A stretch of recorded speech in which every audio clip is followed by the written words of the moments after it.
What's up, everybody? It's Mental Monday on a Sunday. I know I am going to be very busy at a wrestling camp tomorrow, so I know I'm not going to get time to do this. And last week was like the first week I missed, pretty much ever. I was moving into a new house, had a lot of stuff going on, got back from UWW Cadets. It's an excuse. I know. I didn't get it done. I apologize. So I'm back this week. I got a lot of thoughts. And I'm going to try to tie them together as succinctly as possible. I just hope I can make it all work. Sometimes I feel like I have a whole bunch of ideas, but then I'm going to leave them out there, and it's going to be like this and this and this and this and this. And so I was at a camp this week in Indiana. Got talking to someone, and talking about youth wrestling. And you guys know, if you listen to me, if you even listen to me one time, the one thing I hate is this idea that you have to be the best when you're 9 years old. You have to do the best when you're 10 years old. And if you don't do it then you're going to have time ever getting there. And it's just so far from the truth. There are no facts or statistics to back it up. And I'm going to give you a whole bunch of examples here.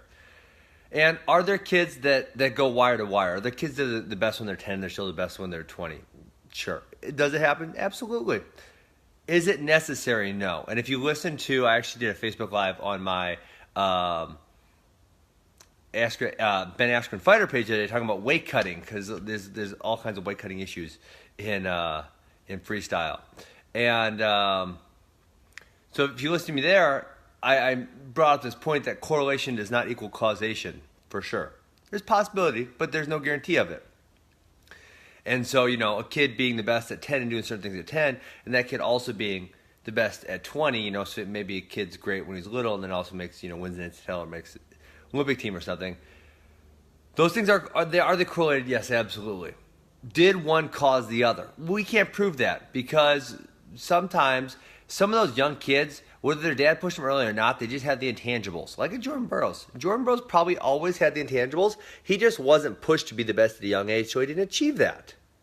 I know I had a workout, I took a shower, brushed my hair, so I don't have bed hair this morning. You guys are always usually seeing me waking up and having, Monday morning terrible hair. I haven't took a shower or looked in the mirror yet. Today, my hair looks fantastic. Thank you for noticing. Okay, so back to the point. So causation does not equal correlation. Sometimes these kids go the distance, but they don't always have to go the distance. And so I'm going to bring up a whole bunch of examples and kind of talk about each one, and then I'm going to tie in gratitude at the end, because I think gratitude is something that's not talked about frequently enough. And before I forget, I have the shirt on today. Thank you, Wrestlingmindset, as always, sponsoring this post. You guys are doing great work, as always.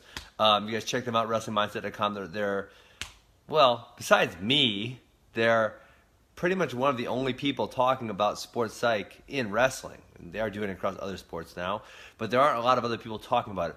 You know who I really wish would talk about it? I wish Kale would talk about it, because it's so obvious that Kale is doing something special up in State College, and he's so silent on his methods. And I think it would really benefit everyone in wrestling. I actually think the Gable era, although the Gable era worked for Gable, I think the Gable era had some really negative things, some things that maybe hurt the sport of wrestling long term, the numbers and everything else. But that's another debate. That's another topic. Okay, so back to, I'm going to give you a whole bunch of examples right here. Some of them have to do with the final yesterday, which was fantastic. Some of them don't. About people who were not that great and then became greater than they were, accomplishing pretty fantastic things. And so one of the ones I was thinking about last week is two kids I coach, Peyton Mako, Josh Otto. I was thinking, I had this thought, I don't know what brought it up, but 2 years ago, 2016, both of them went 0-2 at the high school state tournament. Wow! 0-2 at the high school tournament. That's not very good. One of them won Flow Nationals this year. One of them made the finals of the Cadet World Team Trials. That's a big jump. That's a really big jump. 2 years. People said it couldn't be done. They said, if you're not the best early, you can't be the best later. These guys went from 0-2 at a high school state tournament. 2 years later, one of them won Flow Nationals, the other one made the finals of the Cadet World Team Trials. That's a big jump. So think about those guys. Think about how everyone thinks they're superstars now, but they always forget. They always forget about what they were a couple years back when they were going 0-2 at the high school state tournament. Another one along that same vein from Final X yesterday. Did you guys watch Final X yesterday? I thought it was fantastic.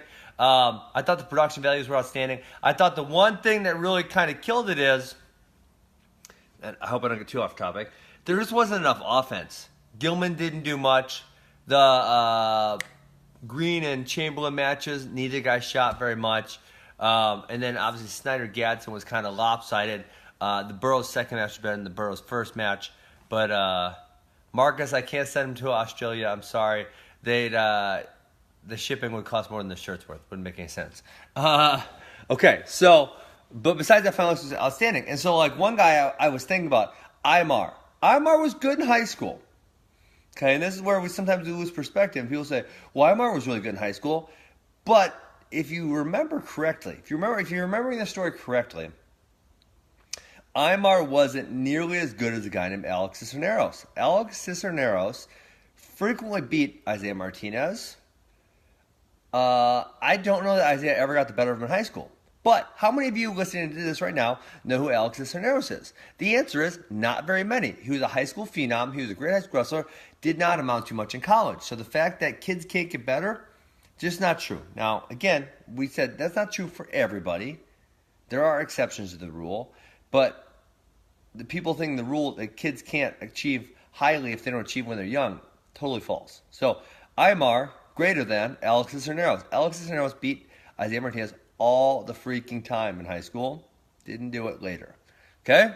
Third one I thought of, when I'm talking about this, Kyle Snyder over Kyvan Gadsden. And those of you with short memories, again, will say, well, obviously, Kyle Snyder is going to beat Kyvan Gadsden every time. It's obvious, right? It's Kyle freaking Snyder. Well, I do believe the first 3 times I met, if I'm wrong on 3, it's definitely 2. I'm very close. Kyvan Gadsden won, including an NCAA, very, very important NCAA Finals match. And so, again, this is a very young Kyle Snyder. But we see the growth. We see the improvement. And he did not beat Kyvan Gadsden the first few times that they wrestled. He lost to him. Now, it's not even competitive. It's not competitive. Guys, it's not competitive. The growth by Kyle Snyder has been freaking outstanding. So again, we go back to this theme of you can get a lot better. It doesn't even matter. It doesn't matter if you're Kyle Snyder and you're NCAA finalist. And remember, he did win a world title later that year. You can still get better. And he did still get better. Okay? And the last 2 examples I want to bring up, James Green and Jordan Burroughs. Because if we bring up this example that you have to be good when you're young to be good when you're older, again, not true. James Green was actually a really good high school wrestler. Not a great wrestler. He always got beat by these guys named the Alton brothers. Few of you probably remember who they are. They were very elite high school wrestlers. Didn't really pan out in college. They had okay college careers. Nothing like James Green. And then if we even want to go a step further with James Green never even made it to the pinnacle of college wrestling. He never won an NCAA title. But has that stopped him from making 4 straight world teams and being a multiple world medalist? No, it has not stopped him. Okay, so we take a guy here who was a good high school wrestler, not great. Very good college wrestler, not great. Doesn't stop training, doesn't stop thinking you better. Makes 4 straight world teams, 2 world medals. And I believe he would be the favorite going into this year. And then obviously our favorite, and I was thinking about talking more about this guy, but then I say, I always talk about this guy. Always. So I don't want to make you guys sick of hearing about this guy, but the man, the legend, Jordan Ernest Burroughs. Burroughs was not a very good high school wrestler at all. He was a 1-time state champion. I don't believe he placed at Fargo or anything to that matter. And he was a very late signee to the University of Nebraska. In his freshman year, I believe Jordan Burroughs' record. You guys might need to fact check me on this one. You might not believe it, but Jordan Burroughs' freshman year college record was 17-13. Fact check me on that one. If I'm off, I'm not off by a lot. I'm pretty damn close. He just wasn't that good yet. But I got to watch him, and I saw something special in his eyes. And I've been watching him since then. That was 2007. I've been watching him since then, and the growth this guy has shown, how he continues to get better and better and better and better, and embrace every single challenge that he's met along the way, which is another theme. All of these guys that talk about just embrace and love the challenge that is in front of them.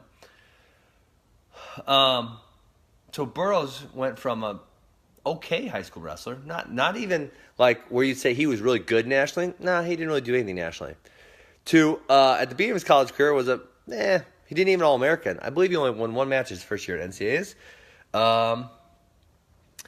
To then taking fourth, to then taking first, to then taking first, to then, well, now hell, he might be the best wrestler to ever walk planet Earth.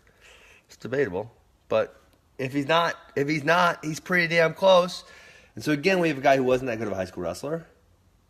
Was pretty average, starts his college career, becomes very, very good by the end of his college career, and then becomes the best ever. And so this theme we see running through this, which is a theme I like to repeat because there's too many people that are telling it the other way. There's too many people that are saying, if you're not talented when you're young, which talent doesn't really exist, somebody needs to tell them that. If you're not talented when you're young, you're never going to be great later. Not the case. I just gave you like 7 examples of it not being the case. It's just not true. Don't believe it. It's just not true. It's crazy talk. But so many people want to talk our kids into believing this, that they have to be good when they're young. And then, now, I'm not going to talk about it today, but I've harped on this. When you force kids to be good when they're young, you're going to do methods that cause them to be not that great later, and that's going to hurt your retention. And we're hurting. Sport wrestling is hurting in retention right now, so we need to do a lot of work to make this retention better. Mark, of course, there's another guy right there. Travel Delegnev, never won a high school state title. Didn't even wrestle till he was a sophomore. And he made multiple world teams and won multiple world medals. Top of the sport. Very, very top of the sport. And the last thing I want to tie in, because I feel like most of these guys that I talked about today, the Jordan Bros definitely is, Kyle Snyder definitely is, James Green, yes. One of the things that they're doing that I think is underspoken, and I've heard Penn State does a lot of this, but again, I can't say for sure because no one's really talking about it. Penn State guys are so secretive about what they do, is the gratitude. And this is something I've had to learn as I got older. I wasn't great at this when I was younger. But having gratitude for everything around you and feeling grateful. And so when I think of some of the kids who were great when they were young, thanks, Max. Hope the same with you, buddy. When I think of some kids who were great when they were young and then they stopped getting better, and really anyone who stops getting better, number one, they stop developing a beginner's mind, but then you think, why did they stop developing a beginner's mind? And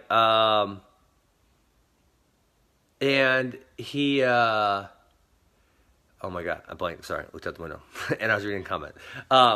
Why did they stop getting better? The reason they stopped getting better is because, and this is an opinion, I can't prove this one fact. I'm just going to give you my opinion. Hey, you guys tune in here to hear my opinion. So why not? Is that they have a sense of entitlement. They think things belong to them. They think they deserve things, okay? As opposed to having a sense of gratitude. And for me, the sense of gratitude just comes from, I love that I am able to take on these challenges. I love that I have good people around me.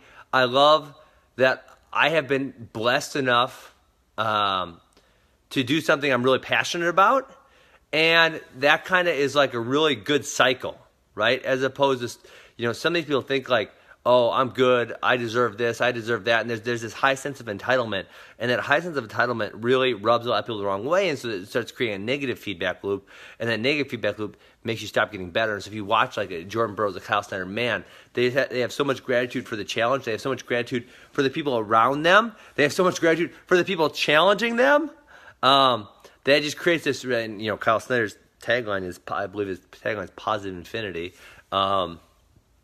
So they just create this really positive feedback loop where everything is making everything else better. So that's all I got. Give some gratitude.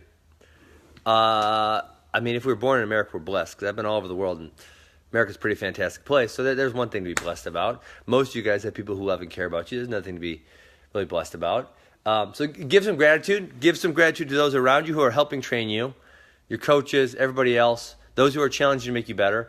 And, man, if you follow the example of Jordan and Kyle, it's going to make you a lot better. So I think I tied it together pretty well today. I had a lot of kind of random thoughts, but I guess the theme through there is that you don't have to be the best early to be the best later.